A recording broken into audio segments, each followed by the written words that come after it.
শিক্ষার্থী, আমার পেজে তোমাদের স্বাগতম। আশা করি সবাই ভালো আছো। আজকে আমি পড়ব সাহিত্য কণিকা অষ্টম শ্রেণী বইয়ের পড়ে পাওয়া গল্পটি। এখন আমি পড়ব বিভূতিভূষণ বন্দ্যোপাধ্যায়ের পড়ে পাওয়া এই চমৎকার গল্পটি। কালবৈশাখীর সময়টা আমাদের ছেলেবেলার কথা। বিদু, সিধু, নিদু, তিনু, বাদল এবং আরও অনেকে দুপুরের বিকট গরমের পর নদীর ঘাটে নাইতে গিয়েছি। বেলা বেশি নেই। বিদু আমাদের দলের মধ্যে বয়সে বড়। সে হঠাৎ কান খাড়া করে বললে, ওই শোনো। আমরা কান খাড়া করে শুনবার চেষ্টা করলাম, কিন্তু শুনতে বা বুঝতে না পেরে বললাম, কী রে? বিদু আমাদের কথার উত্তর দিলে না। তখনও কান খাড়া করে রয়েছে। হঠাৎ আবার সে বলে উঠল, ওই ওই শোনো। আমরাও এবার শুনতে পেয়েছি দূর পশ্চিম আকাশে ক্ষীণ গুড়গুড় মেঘের আওয়াজ। নিদু তাচ্ছিল্যের সঙ্গে বললে, ও কিছু না। সুপ্রিয় শিক্ষার্থী, বাকিটা তোমরা পড়ে নেও। প্রিয় শিক্ষার্থী, এখন আমি শব্দার্থ ও টিকা একটু পড়ব।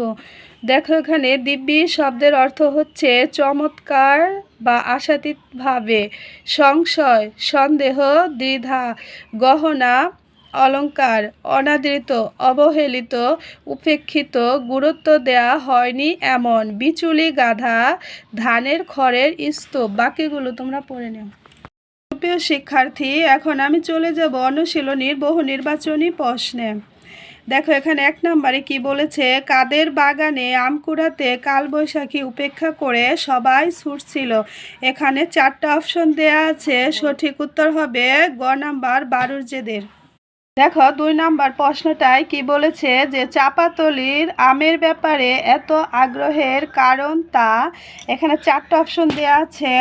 1 নাম্বার আছে প্রচুর পাওয়া যায়, 2 আছে খেতে অত্যন্ত সুস্বাদু, 3 নাম্বার অপশন আছে নির্বিঘ্নে কুড়ানো যায়। নিচের গ নাম্বার উত্তরটা সঠিক হবে। 1 এবং 2 নাম্বার অপশন উত্তর হবে। 3 নম্বরে বলছে, লেখকের চমৎকার অর্থে ব্যবহৃত দিব্যি শব্দটি আমরা কোন অর্থে ব্যবহার করে থাকি? সঠিক উত্তর হবে ক নাম্বার, শপথ। 4 নম্বর উত্তরের জন্য আমাদের উপরের উদ্দীপকটি ভালো করে পড়তে হবে। 4 নম্বরে বলেছে, সূচি পড়ে পাওয়া গল্পের কোন চরিত্রের প্রতিভূ? এখানে সঠিক উত্তর হবে গ নাম্বার, কথক।